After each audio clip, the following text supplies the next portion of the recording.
If we start silver squeeze now, then we can really squeeze the retail market preemptively when the stress from the wholesale market reaches the retail market. It's like a pincher act. First slide. This is the silver, the eligible silver supply in the COMEX. The surge that has happened since December 2024 has now exceeded the all-time highs for silver that is not for sale, at least not against futures contracts. This is the stored silver at COMEX vaults. In 2025, we've seen a surge of 60 million ounces from December to now. Late December, I think it was, mid-December maybe. In 2020, we saw a surge that was about 55 million ounces during the panic of 2020.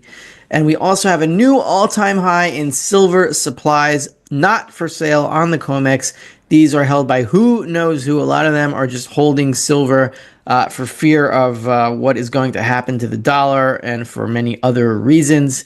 So the first point that I want to make here is that on the wholesale level, a lot of the silver has already been bought, as you can see in this chart. Not only that, but the surge, the amount of time that it's taken, has been about twice as fast for silver to accumulate the same amount. In 2020, it's been 2 to 3 times as fast. It's only been 3 months. In 2020, I think it started in March and it ended in July, March, April, May, June, July. So that was 5 months. Now it's taken like 2 or 3. So it's about twice as fast, actually. For gold, it's been even faster. But we're talking about silver today. That's what we're talking about today. So we're going to stick with silver. The SLV borrowing fee, the fee to borrow SLV, spiked up to about 16.5% a few days ago, maybe a week or two ago. Now it is back to 3.25% or 3.3%, I think it is today. This chart is 2 days old. And even if it's just 3.3%, that is still an all-time high from this chart. I don't see any data before that. I don't know how to get it. But it's a very, very high borrowing fee, which means that it is expensive for people to borrow SLV in order to redeem the silver from that fund. Why would you borrow SLV for 3.25%, especially for 16%, other than you need to deliver silver to someone that you owe silver to for whatever reason? Maybe it's a futures contract. People are spending a lot of money borrowing SLV to redeem the shares for physical. Somebody wants the physical, not in the form of an ETF. That is different from what happened in 2020, which we'll get to in a second. But just to go over what's happening in gold here, the GLD borrowing fee spiked to, let me move my face here for a second, spiked to, I think the high was 10.44%. Now it's back down a little bit to, I think, 5 or 6 or whatever it is, but it's still extremely high on historical standards. It never went higher than about 1.5%, and now it is way past that.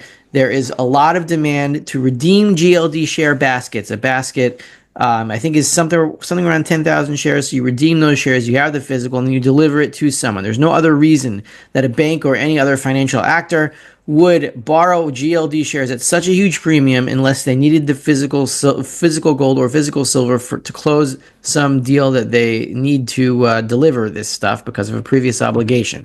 The point from those graphs showing the borrowing rate, the borrowing fees for GLD and SLV, is this time what's happening is very, very different to what was happening in 2020. In 2020, we see here in this rectangle, the blue line is the SLV price, and the black line is SLV holdings. So this is the panic of 2020 over here, with silver at around $11 and something cents in that crash.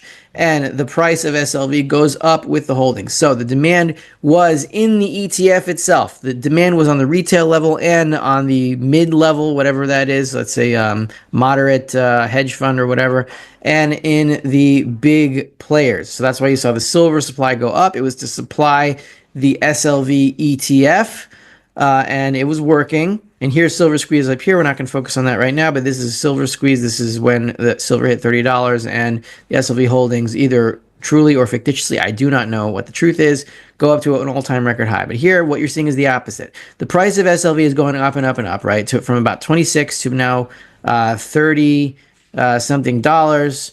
And what's happening is that the supply of silver is going in the opposite direction. It's going down. Why is it going down? Because players are redeeming SLV baskets to get their hands on the physical silver to deliver it. So what I'm saying is that the demand is not in the ETFs right now. It's not on the retail level. It's only on the wholesale level. It's on the COMEX, and it's in the ETF supply, physical supply to be delivered. And what we see in deliveries is this. Okay, so we're on an inactive silver contract. It is not an active silver contract, and still we're at 4,379 deliveries. All these spikes in the blue here, up here, up here, up here.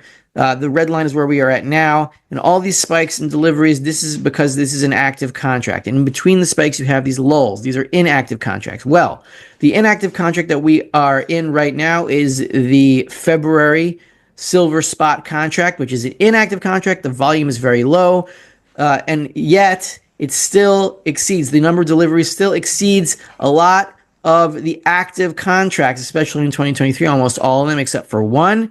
In 22, about half of the active contracts were exceeded. So we've seen this pattern before. And just to get to the title of this slide, is silver deliveries will exceed records. It's already showing signs that the next contract, which is the March contract, which is an active contract, will exceed records. Why?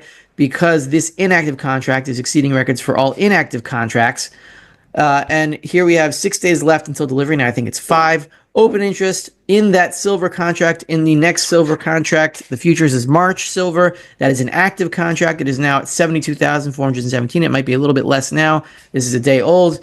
The July 2020 record for silver deliveries was 17,294, and almost all of that went into the SLV ETF and other ETFs because that's where the demand was. And I'll explain why in a second, what the difference is now, and why now it is time to engage in Silver Squeeze 3 in a second.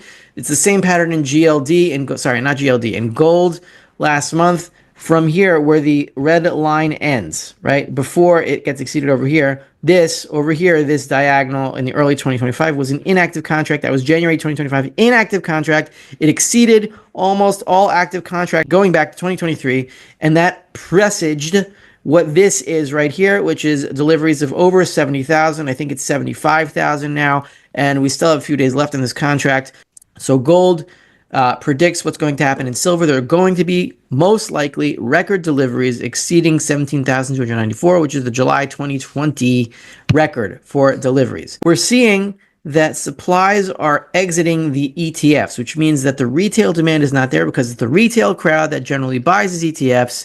And we're also not seeing retail demand in the premiums over spot for junk silver. The retail market is the only one that is not stressed. You see here a flat line of about 6.25, 6.28, very, very tight here.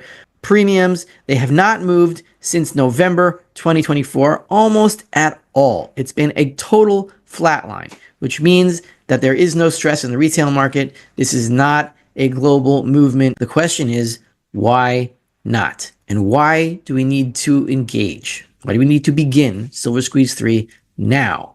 And why will it be successful this time? Why do I believe it will be successful this time? It almost succeeded last time. Remember, SLV even reported on it in its prospectus, saying that the Silver Squeeze movement was a threat to it.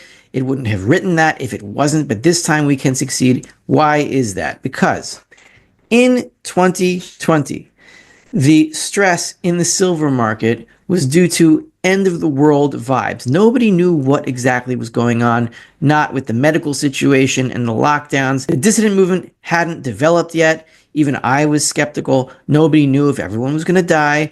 And it was a time when even non-stackers were going after gold and silver bullion because they were scared of the world stopping and their stock portfolios plummeting. Well, that's not happening quite yet. Right now, we're seeing stress in the silver market only in the wholesale, only at COMEX, only in the big stockpiles. In 2020, we were seeing it everywhere at the same time.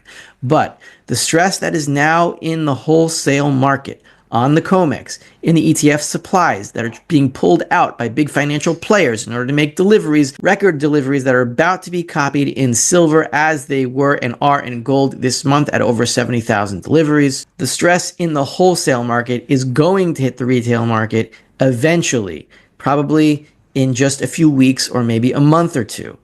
And before that stress is filtered out from the wholesale to the retail market, now is the time to squeeze the retail market so that when the stress arrives belatedly from the wholesale market now to the retail market, as it will naturally because that's the structure of production, it goes from wholesale to retail, If we start silver squeeze now, then we can really squeeze the retail market preemptively when the stress from the wholesale market reaches the retail market.